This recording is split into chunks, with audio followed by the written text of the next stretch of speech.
complex here is the public baths that consist of different rooms with different temperatures. When we entered the gymnasium, it was one big swimming pool, the same opposite. That was for fresh water. When the athletes they came out finishing their training, they just were refreshing in the cold water and then entered the hot baths. This is one of the major baths, and you can see because the floor will collapse, and you can see how this bath used to function. You see, the fire was burning in a room next door, and the heat went through these columns with bricks and created here the warmth, the temperature. It was like a steam bath today, like 100% humidity, 45 to 50% temperature. And of course, all these they were laid out with marble, seats, the walls, paintings, sometimes mosaics. Here there is one piece of a painting that left just to give us an idea how it was decorated, all these baths. The baths actually had a recreation character. It was not just a place that you could have a bath, and it was like a meeting point. People used to gather here to discuss things or to spend their time. It was a place in the ancient times very important. They say that big political decisions they were being taken in sort of areas. And you can see on the wall some columns. This city was destroyed on the 4th century after Christ and was rebuilt again, the baths and the gymnasium. That's why even today we see fragments just stick together on the walls as a building material. You can see some pieces of columns everywhere. And that the time that this city was rebuilt, it was the early Christian times. Even though the baths didn't represent a lot of Christianity, but still it was very popular. So actually some exception we have in the early Christian period baths like this. So we can go through. There is on the way you can see some pieces of mosaics on the high up on the walls, and we get out from the gymnasium.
one of the biggest in Mediterranean.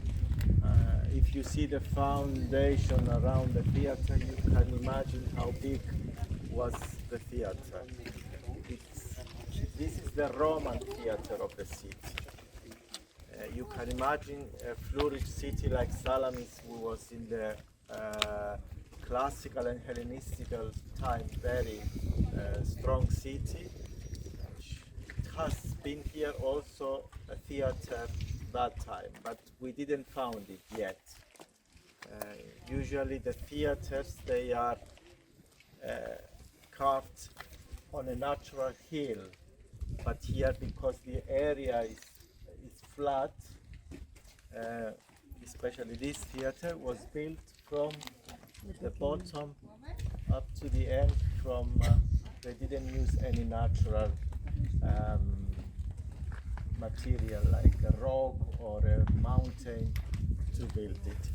And you can imagine the front here, it's a big building that called the scene of a theater. It's one building that goes up to the last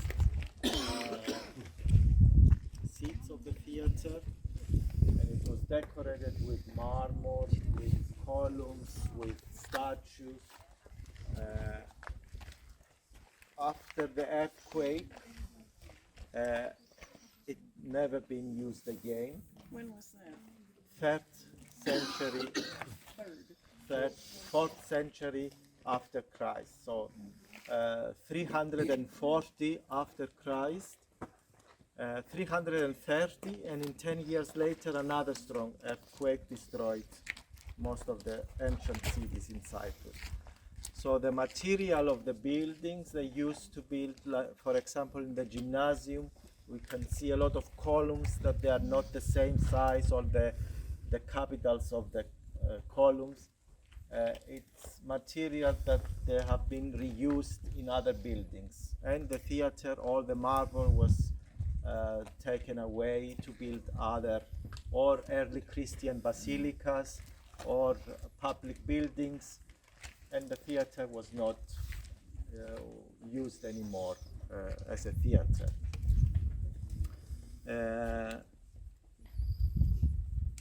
If you go up, there is beautiful, you can see the whole area of Salamis and the sea. One part of the sea, it lies in the water. Only 20% was excavated. And the theater and the gymnasium until 1950s, it was covered with huge sand hills. Of course, in the older times, they knew where it is and they could find things and use material. In the medieval time, all the kings. But basically, the excavation started in the late 50s when they came the theater up, and they reconstructed in a way up to now. It has been a lot of performances in the 60s here until 74. Everything stopped. That's why the conditions of for visiting conditions of Salamis, it's really horrible if you compare with other, because nobody is taking care of the place anymore. But it's still one of the significant archaeological sites of Cyprus, Salamis. In the early Christian years, we have the two big basilicas. It's a little bit difficult to see now because it's quite far away, with a lot of mosaics on the floors, and the big temple of Zeus, because in Salamis the main god, it was the Zeus. In Paphos it was Aphrodite, in Curium it was Apollo. Here the main temple, it was Zeus temple. So you have